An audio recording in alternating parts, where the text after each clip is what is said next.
Hey friends, it's Ian Khan here at Health 2025, and we have an incredible guest with us who needs no introduction. He's been part of policy, regulation, a lot of different decisions that dictate really where we were, where we are, and where we're headed.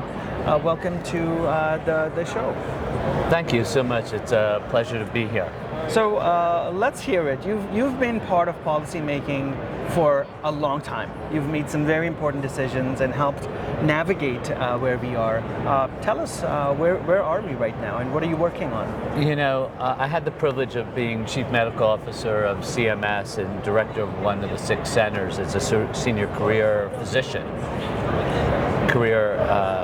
director in the agency from 2020 to 2023. So I helped navigate through the pandemic.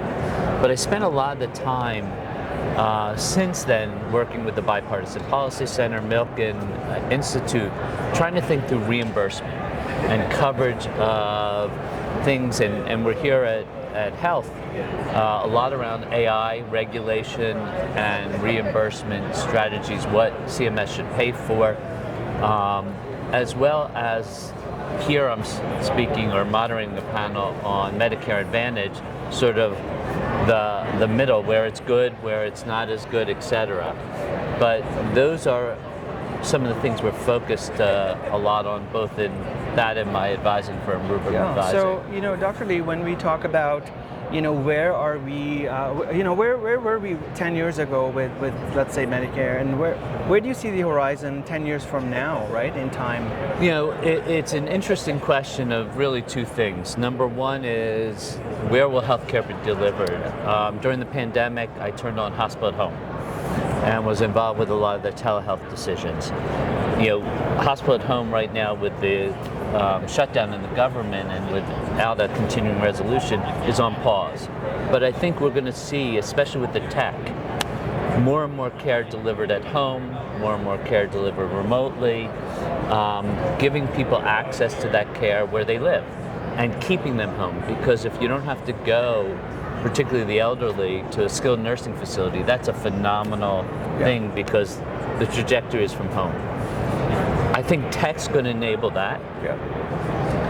The hard part is, and I hear when I go to Washington, when the White House and in Congress and the agency, AI and tech should make it cheaper. Yeah. But how do we pay for that tech to allow it to make it cheaper? How do we incent that, which a lot of people ask? And one of the focuses, and I published on this, is the idea of what's in the payment that the physician gets. What actually reduces downstream costs because it improves outcomes, that maybe we should pay extra, as opposed to what just makes the physician more efficient. Yep. How do we use AI to get to better diagnoses? Big issue here with how, and should that be paid for separately, or is that part of what we pay physicians to do? Yeah. So there's a lot of investment going into AI, and it's not just in one area, but across the board. You see new AI platforms trying to use voice to diagnose something, use different markers. So there's a lot happening, and where do you think this technology evolution will become affordable, because the costs are high for AI deployment, AI experiments? How do you see that kind of becoming easy? Well, what I think is we need more evidence that it actually works and makes a difference. And if you can show downstream improvements in health, which would cost less, then we should pay for it. As I said, if it's just making the physicians, the hospitals more efficient, then they get paid to do that, and that'll actually, they have to show the ROI to their own end users. Of course.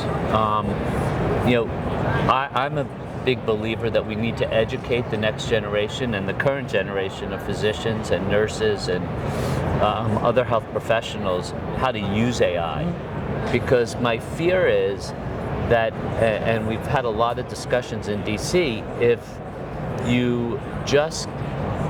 if you look at, do physicians make the best diagnosis and treatment plans? Does AI do the best, or what happens if you combine them?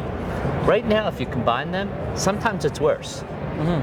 Because they don't understand how to use an algorithm that says, here's our list and here's the rank order, and then reapply their clinical skills.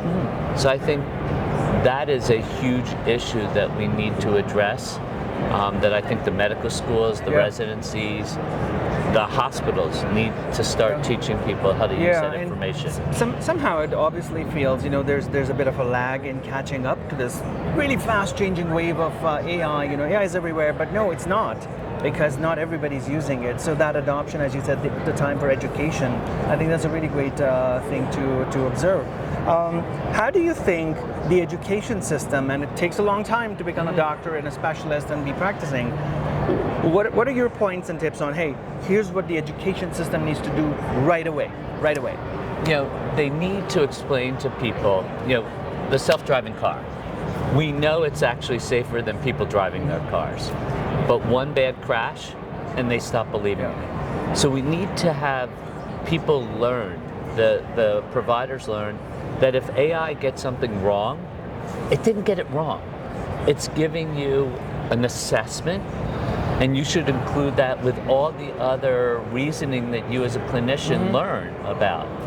So we don't discount anything, we just update what we believe is the best diagnosis. And then we need the companies here.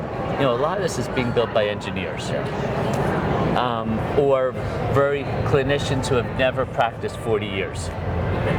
We need them to really show us not only if it works, but how do you deploy it? So I've been spending a lot of time working with Kev Coleman, who's at the Paragon Institute, and others, about how do we deploy it right, and how do we have feedback loops, not only to the clinicians who are using it, but to the developers to say, you got it right, but you need to tweak it to make it even better. Absolutely. We're seeing, a lot of different discussions when it comes to policy making, of course, on funding as well. What is funding what, and how is it going to ultimately work?